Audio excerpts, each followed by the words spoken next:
একের পর এক চাঞ্চল্য খবর আসছে ভাঙড়ের থেকে। ফের হুঁশিয়ারি দিলেন শওকত মোল্লা। দক্ষিণ চব্বিশ পরগনার ভাঙড় বিধানসভার পাগলাহাট বাজারে তৃণমূলের প্রতিবাদ সভা থেকে বিরোধীদেরকে হুঁশিয়ারি। বিরোধীদের হুঁশিয়ারি দিলেন ক্যানিং পূর্বের বিধায়ক।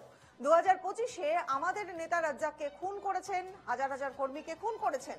2026-এর পর সুদে আসলে হিসেব বুঝিয়ে দেব, একেবারে সভামঞ্চ থেকে হুমকি দিলেন শওকত মোল্লা।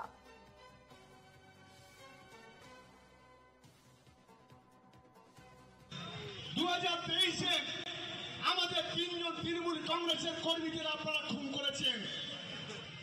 2026-25-এ এসে আমাদের নেতা রাজ্জাককে খুন করেছেন। আমাদের হাজার হাজার কর্মীকে আপনারা পঙ্গু করে দিয়েছেন। হিসেবটা করে রাখুন, 2026-এর পর সুদে আসলে কোড়ায় গন্ডায় আমরা বুঝিয়ে দেব। এটা আমি দায়িত্ব নিয়ে আজকের এই পাগলাহাটের মাটিতে বলে যাচ্ছি। বক্তব্য শোনালাম শওকত মোল্লার। সরাসরি হুমকি, বিরোধীদের ফের হুঁশিয়ারি দিলেন শওকত মোল্লা। তিনি পরিষ্কার বললেন যে ভাঙড়ের যে তৃণমূলের প্রতিবাদ সভা, সেই সভা থেকে হুমকি দেওয়া হলো বিধায়কের তরফ থেকে। আমাদের নেতাকে খুন করেছেন, অনেককে পঙ্গু করেছেন, আমাদের নেতা রাজ্জাককে খুন করেছেন, হাজার হাজার কর্মীকে খুন করেছেন। 2026-এর পর সুদে আসলে হিসেব বুঝিয়ে দেব।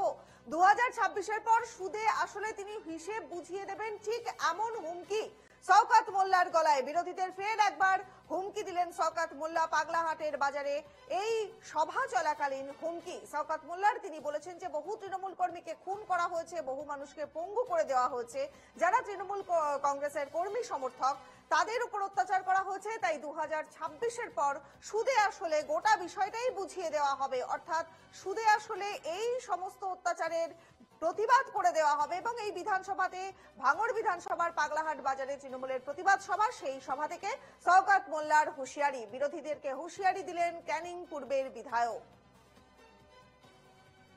আরো একবার হুঁশিয়ারি শওকত মোল্লার। এর আগেও আমরা বহুবার দেখেছি তৃণমূলের নেতা কর্মীরা তারা হুঁশিয়ারি দিয়েছেন, আর এবার শওকত মোল্লার হুঁশিয়ারি। তিনি আরো একবার হুঁশিয়ারি দিলেন।